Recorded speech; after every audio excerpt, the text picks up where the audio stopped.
the winner from each of the cities. They did this all over the world at the same time, in Copenhagen and in Brooklyn and in Cincinnati and in Paris and, all over the place. And so they brought all of the winners together this January, put us off into teams, and introduced us to the corporate sponsor who was going to give us a brief to solve pretty much. That corporate sponsor ended up being Purdue Chicken, the chicken nuggets company. They make frozen chicken products, and they wanted us to pitch a brand activation to help spread the word of the brand to teens and families, and something that was going to really blow it out of the water. That was going to be something nobody ever really tried before. So I get paired up with this awesome group of people from Cincinnati and from La Paz, Bolivia, and from Brooklyn and from the Bay Area. And, all of us have never met before. We hop onto a Zoom call and, we're like, all right, how do we do this? Let's make it work. And so then you get this really fascinating opportunity to just, work with all these people that just brilliant portfolios. And of course, you've been stalking them beforehand, right? You've gone through the portfolios and been like, oh, wow. You only actually get to meet them, and it almost feels like you're meeting a celebrity because you've already spent the whole day before just like scrolling their LinkedIn, scrolling their portfolio.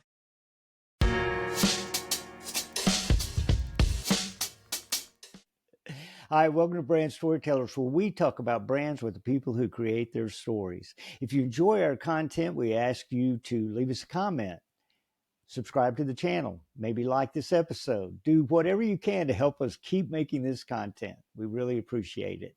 Today, we're talking to Sam Rauch, a designer from Austin, Texas. Sam recently competed in the One Club's Portfolio Night competition and ended up being on the winning team for the One Club's All-Star competition. She's going to tell us about her entire experience of doing that right now. Let's get started.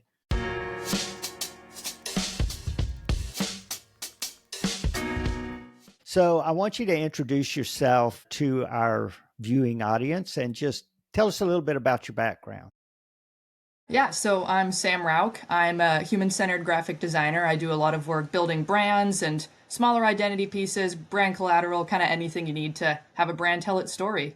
I'm a relatively recent college graduate. I went to Carnegie Mellon School of Design and graduated less than a year ago, actually, just this last May. But now I'm working with Dimensional Fund Advisors, doing data visualizations and graphic design with them. But yeah, excited to be here, excited to see what we're going to chat about.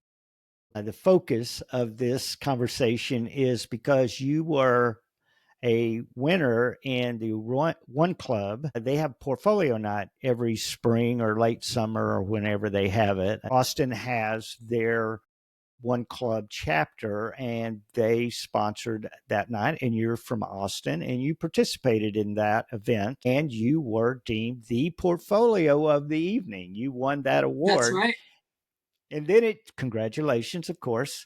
Thank you. Okay, so walk us through that experience. First of all, I want you to just talk about what attracted you to Portfolio Night. I want you to talk about what it was like to kind of go through that experience, the things you felt when you found out that you were the winner in Austin, and then take us through the experience all the way through New York, and then actually being one of the winners of that international competition. Yeah, so it was quite serendipitous how I ended up at Portfolio Night, actually. I had been looking for a job for a good few months, and I was just looking for all of the portfolio feedback I could get. So I by chance ran into a neighbor who was walking his dog, and he mentioned that he had a friend at Hahn, the advertising agency that hosted the Portfolio Night this year. And he said that they were going to have a portfolio event hosted by the One Club coming up. So, I pulled up the One Club page. I did some Googling. I said, yeah, seems pretty good. Seems pretty legit. Seems like I could get some really good feedback here. So, I pulled out my slacks for the first time since my internship, and I drove myself down to South Austin to go see what was going on. And it was really helpful, I will say. I was kind of impressed. I have been to quite a few portfolio reviews, and there was a lot of people there from a ton of different industries.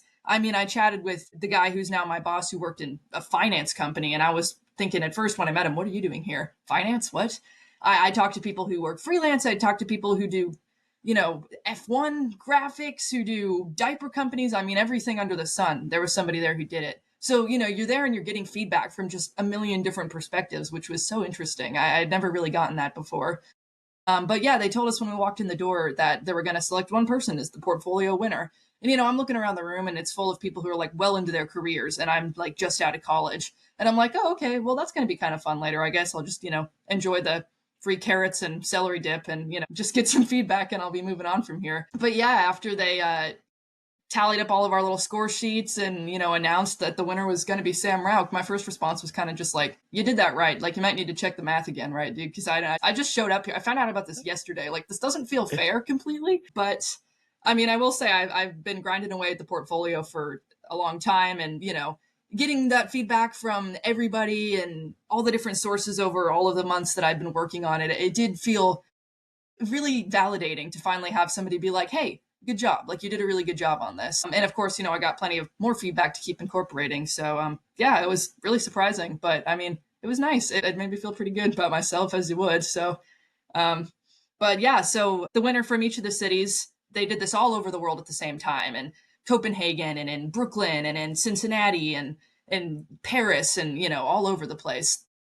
And so they brought all of the winners together this January, put us off into teams, and introduced us to the corporate sponsor who was going to give us a brief to solve pretty much. That corporate sponsor ended up being Purdue Chicken, the chicken nuggets company. They make frozen chicken products, and they wanted us to pitch a brand activation to help spread the word of the brand to teens and families, and something that was going to really blow it out of the water. That was going to be something nobody ever really tried before. So I get paired up with this awesome group of people from Cincinnati and from La Paz, Bolivia, and from Brooklyn and from the Bay Area. And all of us have never met before. We hop onto a Zoom call and we're like, all right, how do we do this? Let's make it work. And so then you get this really fascinating opportunity to just, work with all these people that just brilliant portfolios. And of course you've been stalking them beforehand, right? You've gone through the portfolios and been like, oh wow. So you only actually get to meet them, and it almost feels like you're meeting a celebrity because you've already spent the whole day before just like scrolling their LinkedIn, scrolling their portfolio. And yeah, so it's kind of cool. You get to sit down, have a chat with people who think like you in many ways, but so unlike you in so many different ways, so many different global perspectives coming into one conversation, and put together this brief. So over the course of the week, we refined our idea for a Purdue prom, like a chicken nugget themed prom, and we pitched it to them. And it was a tight race, as I'm told. Ultimately, Purdue really liked our idea and our presentation, and they ultimately selected us as the international all stars. So everybody on our team, called ourselves the Disco Dinos because we're very professional, is gonna get to attend the One Club's Creative Week in New York City this May, where I'm told, yeah, more portfolio review opportunities abound. We're going to get to chat with some industry professionals, go to a couple of conferences and panels. Yeah, looking forward to it. And who would have thunk? I just on a walk ran into a neighbor, and now I have a That job and is, I'm going to New York City in May. So life is funny. and I think you alluded to it earlier that you have really been putting a lot of work into that portfolio. So when I tell people through Job Propulsion Lab that you make your luck, you have to be lucky, but you make your luck. In other words, right place, right time. You don't even know you're in the right place, right time when you're walking your dog and you run into your friend. But you had been putting all that effort into it, and then it pays off. And look, the opportunity, the open door comes.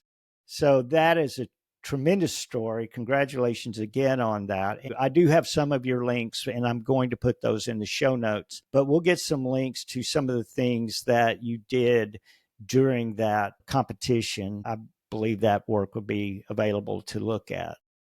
Yep, I think they're going to put it up on their website after all the Super Bowl madness is over. But everybody on my team is also going to be getting it up on our pages, on our portfolios within a couple of months here. So yeah. That's great. So you may not know this, but Purdue is a classic brand from the standpoint of, and I don't know how much they told you about this, but back in the 70s, this was in the 70s and 80s, when I was a very young man and I was going to school and I was learning the business, I would look in the old ad annuals, and Purdue was one of the winners, perpetual winners in all the creative things. Frank Purdue was the founder of the company, and they did all these famous ads, and they had a theme line. It was something like, it takes a tough man to make a tender chicken, or something like that. But he was kind of this crazy character, just his personality. It was just who he was. So it's interesting that Purdue is the one that you worked on, and it shows that they're still looking for innovation in what they're doing. And I can't wait to see that work. That sounds pretty intriguing. So They let's did talk a seem little bit. particularly interested in just completely new ideas, and I thought that was a bit out of character for, a food company. So that's cool to know. Yeah, That does give a little context. I want to talk a little bit about what got you interested. I mean, you went to not a conventional school for going into advertising, being creative. So tell us a little bit about what gained your interest in going into doing what you're doing now. Well, I was always a very fine arts driven kid in school. And, I grew up painting, drawing. I still do a lot of that. I'm a glass blower. I have all these fine arts practices that I keep up with. But, in school, as I was getting into high school, trying to decide what I wanted to study in school, I was always really driven to my STEM classes. I loved that critical thinking, that problem solving. And so I was just trying to figure out, where do these meet? Where can I get both of this in the same place? And I kind of just found that in the design and advertising space. So I started looking for design and advertising schools, and everybody said Carnegie Mellon it's an amazing school for design. And I was like, well, I have to let you miss 100% of the shots you don't take, right? So I applied to UT, of course, because like I bleed orange. I'm from here. It just happens to Yeah, you. yeah, Yeah, and I applied to a variety of different schools, just really not expecting to get into CMU. It's one of those places where they always say we get 1,000 applicants and we take 35 of them. And I was like, yeah, okay, worth the shot. And then, come spring, I get this envelope from them, and they're like, hey, come to Carnegie Mellon. And I was like, oh crap, okay, I didn't think that was gonna work. Let's readjust some plans real quick. Hey, mom, I'm moving to Pennsylvania. So yeah, I figured, okay, well, I have to try now. If they let me in, they must see something in me. And I know this is something that I'm interested in on the surface, right? But I'd never done design. I mean, I remember when I went to tour, speaking to one of the guys who ended up being one of my professors. He always said people come and they think design is this. And then they yes, get here, I'm going to have to back up so you can see me, and they find out design is actually this. And I mean, exactly. he was right. That's what I learned. And design is in everything. It's Yes, everything you touch, every product you interact with, every brand you see, every Super Bowl ad, every font, every lamp, every toaster, everything. Somebody has to think about how you're going to perceive that and how they want you to perceive it, and they have to engineer that interaction. And so I just kept going down that road, and I just kept loving it more and more. And yeah, I mean, I think the Carnegie Mellon Design Program, just they have the reputation they do for a reason, because I just know so much now. It's a fascinating space, and yeah, it's really exciting to be getting to sort of launch into the real world, if you will, and see what people are working on in it. So yeah, that's kind of how I ended up doing design. A bit uh, unexpected, but at the same time, looking back, I don't know how I would have done anything else. that is so much the typical story I hear from people is that they kind of back their way into it. It's like your instructor told you, they think that design is this, and it ends up being so much more, so many different pathways you can take. So that's great. And the enthusiasm that you show obviously shows that it's a passion, and I think that's what drives us to it, is that we have a passion for that. You've had it early, from your early life. So obviously now getting to apply that to your career must feel satisfying. So where do you feel like you want to go in the future? Have you thought about maybe in the next 5, 10 years? Is there work Yeah, that you like, that you would like to do? I've always been very attracted to like very storytelling driven brand identities. Like I do like football, but I always love watching the Super Bowl ads. I mean, it's always such a smorgasbord for me, because I'm just like, yes, I've got friends who are like one or the other. That's all they care about. And I'm kind of like, all right, we got both interests here. But, the ads are always, one of the fun parts as a designer to see. I really like, we were talking about when we were trying to figure out our Purdue Chicken campaign, how Liquid Death has such this robust storytelling driven ad campaign. I volunteered at a film festival, and Liquid Death showed up with a pink hearse, and they pulled a coffin shaped cooler out of it and started handing out drinks, that kind of stuff.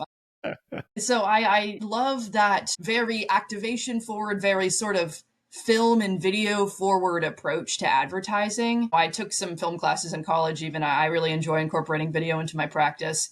And I think it's this growing field. Video is everywhere now, and even those in-person events, mostly how you're getting the word out about them is also by extension video. I think, and I'm not even sure if there's a label for that like, yeah, very experiential, very storytelling driven brand of advertising, but that's something I think I kind of have my eye on. I'm trying to build those skills as I make my way through my career so I can kind of zero in on how I might end up working for a company that makes those kinds of activations sometime. Well, speaking of the Super Bowl, we just had that. So, watching those commercials, did anything stick out to you? I mean, the way I kind of judge it was good is I just the next day all that massive advertising I go, oh, that was a pretty good idea. Was there anything that stuck out to you?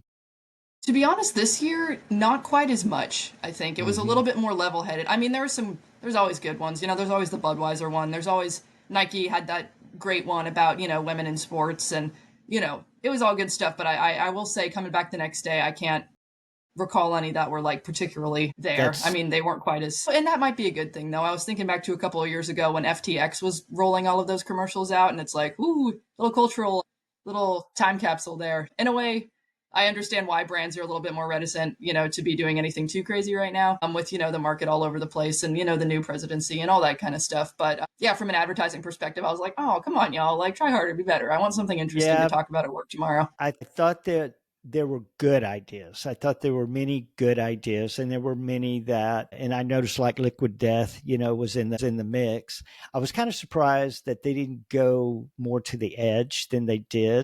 But I was like you. I was just kind of like nothing was offending me, but nothing was intriguing me, and I was like, oh man, I wish I had done that. That would be so amazing to get to do a commercial like that. I think But that's a good way of putting it. There was nothing there yeah, that I'm like, ooh, I wish I thought of that.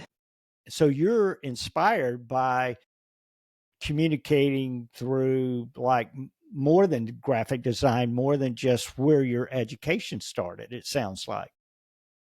I mean, yeah, I think, you hear people say, and I agree with it, a brand is a lot more than, just your logo, obviously. But I mean, it's more than just your website and your cards and your pamphlets and, what you say to people at business conferences.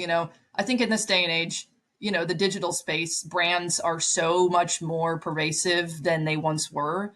And I think those activations and that brand language, not just as, the very literal interpretation of brand language being what language is on your website, what language do you use to talk about the brand, but where they position themselves in the big ethos of American consumerism, like how Liquid Death has carved out this niche for itself as this, so you can buy it at concerts and events and ACL and all that sort of spaces, and how there's these newer, smaller craft breweries popping up that have these very distinctive, punchy brand identities that go with them. And they sort of pick the bars they want to be in. They don't want to be in every single bar. They only want to be in bars that have live music, or they only want to be in bars that play punk rock, or, whatever.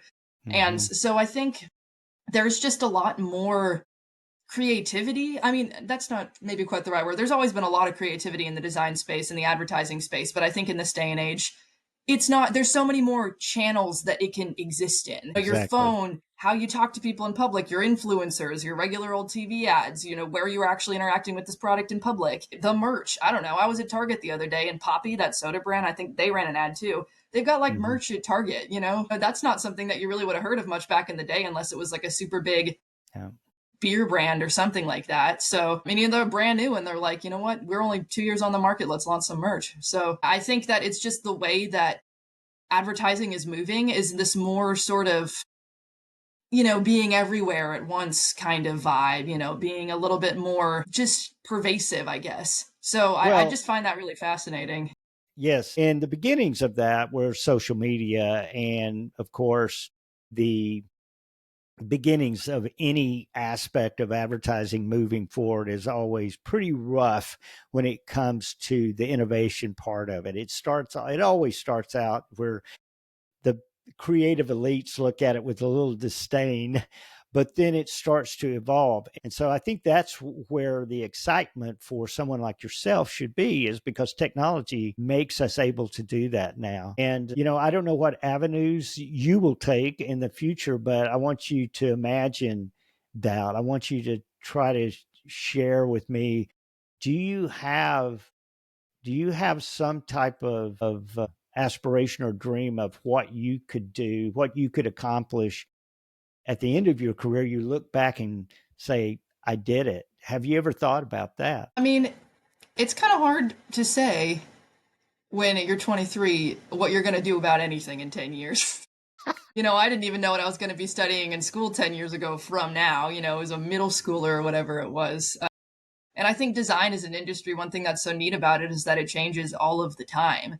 And it is so different now than it even was 10 years ago. I mean, than 20 years ago. And it has just become this completely different space. So, I mean, honestly, I think I have this drive to just bring storytelling more deeply into the design world. I would love to be able to just create these experiences where people feel really connected with the products that they're working with, and just are getting that rush, that thrill of, a good story, of being part of a good story. But what that looks like, I mean, I think that's up for all of us to figure out, right? So I think I Absolutely. have the but how that vibe is going to manifest, yeah, I have no idea. That's going to be an I adventure. love That's going to that be the hard answer. part.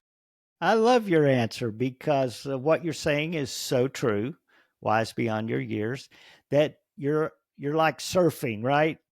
You're just going to take the wave and try to be in the right place at the right time for that to ride that wave. And you don't know what that wave's going to do until you're in it.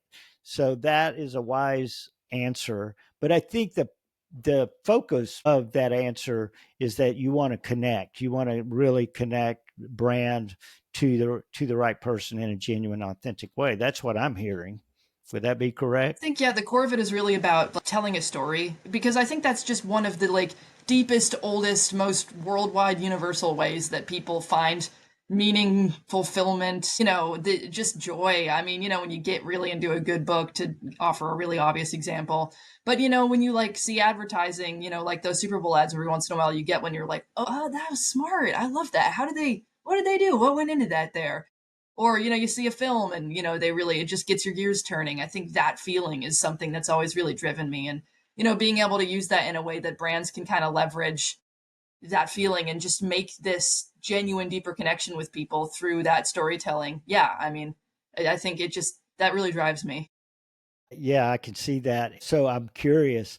Let's go outside of advertising. Let's go more into things that kind of inspire you, and that maybe it's in film or some other art form. So, where do you draw inspiration outside of the advertising industry? I do, as is probably clear at this point, I watch a lot of film and TV.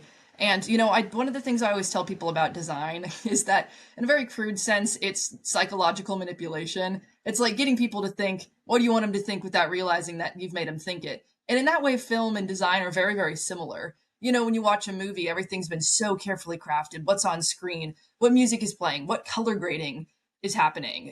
What props are on screen? How is the blocking done? How is the specific actor that they've chosen going to influence? And everything funnels down to this vision of what the director wants you to think and feel and take out of this, at the service of this story. And, I think that aspect of psychology is really fascinating. And so you get that storytelling element, but you also have to pay attention to all of these other little infinitesimally interesting elements that just create a reaction in somebody. And that's really the same thing as design.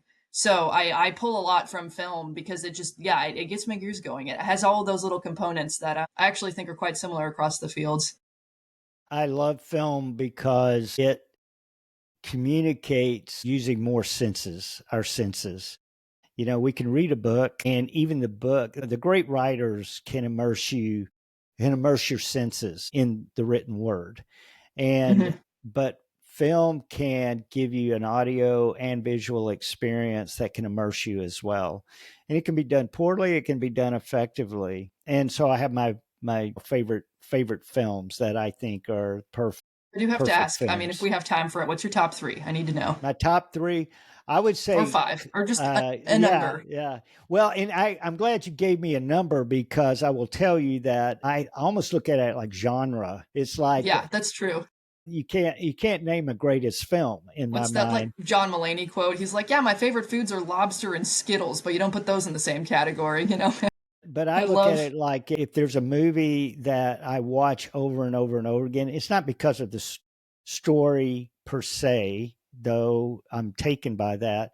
It's because of all the aspects that you were talking about. So I would say one of my all time favorite films is Casablanca with Humphrey Very good Bogart. choice. Yeah, that movie to me, from a storytelling, from a personal immersion, that type of thing, is just so well, tightly crafted, but feels so It is tight. natural. That's a good adjective for that Yeah, movie. yeah, yeah. And it's funny because that movie probably caused me to be a Humphrey Bogart fan. So I watch all of Humphrey Bogart, and he's a fascinating story in his own right.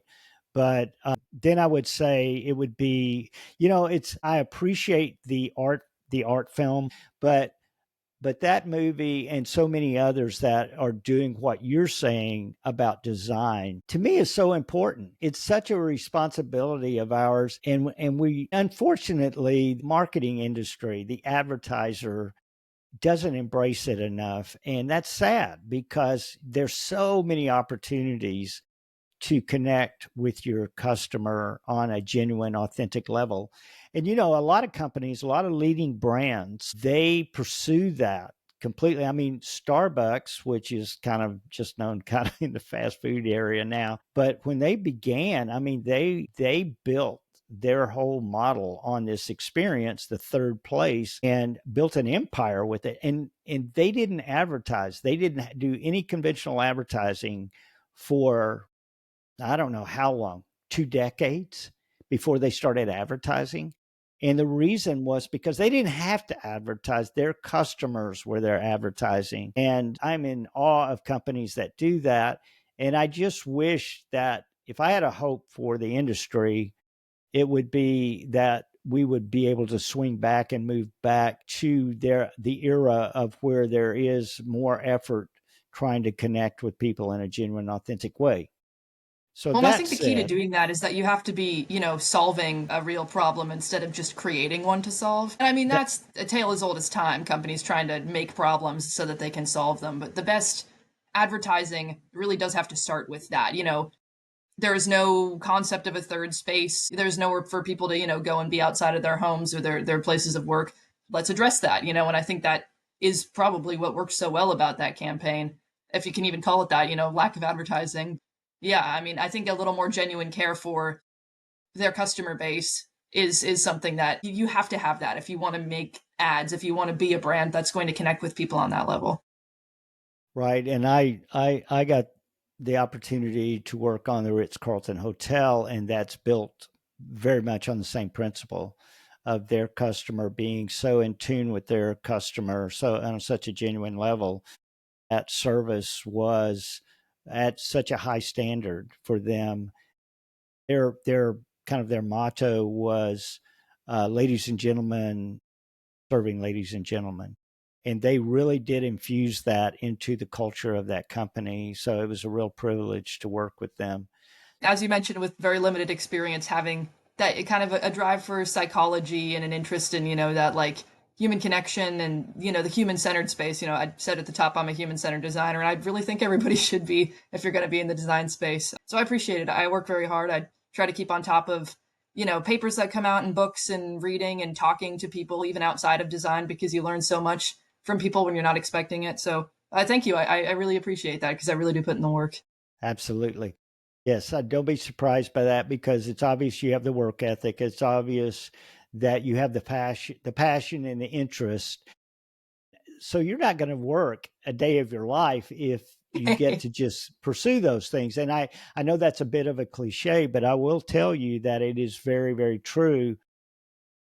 I mean, I kind of accidentally stumbled into advertising, but once I was introduced to it in college, I was like, I will never do anything but this. Because I tell people fine art is the artist communicates, and whatever the viewer's interpretation of that art is valid.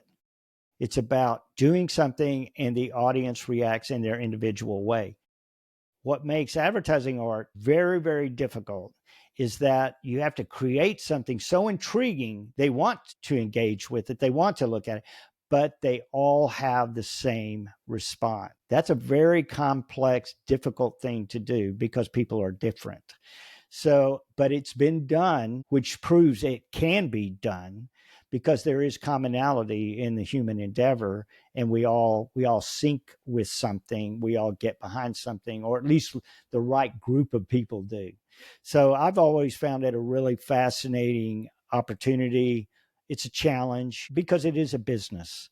I really appreciate about you joining us because I want the younger people that are considering advertising and are studying to be in advertising, or maybe they are in advertising, but maybe the drudgery of it is getting a bit difficult, especially with the economy we've been challenged with lately, to be as enthused and energized as you're showing me you are. Actually, it's great because I was about to ask you, I'm not sure how much time we have before we wrap up, and I was going to ask, well, because I'm so new with this, what advice do you have? But that's a pretty good point. If you had Okay. anything to add to it, I but do. yeah, One of the things that I tell people is be an optimist.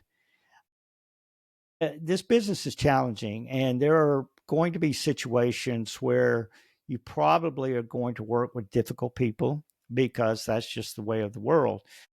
But and also there's challenges of other kinds. There's budgetary challenges, there's time restriction challenges, all kinds of difficulties that will impede coming up with brilliance. And yet, if you think about great sports stars like baseball players and everything, they don't hit home runs every time they get up to the plate. In fact, they hit a very, very low percentage home run of all the battings that they do. And most of the battings they do, they strike out. So it's about having that positive, optimistic attitude. Don't lose your optimism. Sometimes it takes reflection to go back and go, what do I love about what I'm doing? What's the part I love, so that the part I don't love, I can overlook, because that's the nature of life in general. It's the nature of relationships, it's the nature of everything. And then I think the other piece of advice that I give people, and it's because of my own learning with my own failures, is never forget your integrity. There are character pursuits that we have. We're taught by our parents and our peers and society at large what we're supposed to be as a good person. And I've always tried to live up to that, and not always in a perfect way. But one of the things that I tell people is just obey the golden rule. Just treat people the way you want to be treated, no matter what your position is. If you're in a superior position or a subordinate position, have the character that your mother would be proud of, and don't give up on that integrity, because sometimes you will be challenged and asked to give up on that integrity. People will ask you to do things that would go against your integrity. But I say go for that. With those two things, I think, and your intelligence and your passion for what you're doing, I can't see you but being a success who is gratified in their career, because nobody feels good when they look back and go, I compromised who I was to be this person. yeah, no, that's very true. I think I had a friend, when I was starting to look for jobs, and I was like, I'm just worried, some of these companies, and you see all the news about, people doing the companies, that aren't quite behaving morally, or, some questionable sort of business choices and everything. And I was just like, I'm kind of worried. And she was like, Sam, I've known you for such a long time. Believe me when I tell you that there's no way that they're going to tell you what to do. Like, I know you, I can't tell you what to do. So, like, I think you'll be fine. I was like, you know what? Okay, thank you. That does actually make me feel better. So yeah, Absolutely. but that's always a good thing to keep in mind. I do so appreciate you sharing your experience. And once again, I want to say that I will put links in there so that people that view this will learn more about you and learn more about your experience with the portfolio night. And I so appreciate your time, because I know you have a job, you have to work, you have to do things like that. But do you have any other final thoughts or final pieces of advice or observations that this conversation maybe has brought to mind? You know, I would say, I mean, every time I sit down and talk about design, the thing that always bubbles to the top is just that human centered element, And I think that's kind of the one thing that I always try to keep in mind, no matter what I'm working on, is, the end user, and ultimately making things that solve a real problem, that speak to people's actual needs as people, rather than just a manufactured problem or something somebody's just telling you is a problem. And I don't know, I really enjoyed chatting with you, and it's nice to see. I think you seem like you have that within you as well. I really appreciate that every designer, even if they don't know what it's called, has a little of that in them. So if I'm qualified to give advice, which I'm not, but I'm going to anyway, to anybody watching, I'm like, you have that. You have that too, if you think about it. I bet you do. So just don't lose that. I think that's where the greatness comes from, and I think that's what we all have to tap into as advertising is, turning into what it will be over the next however many years.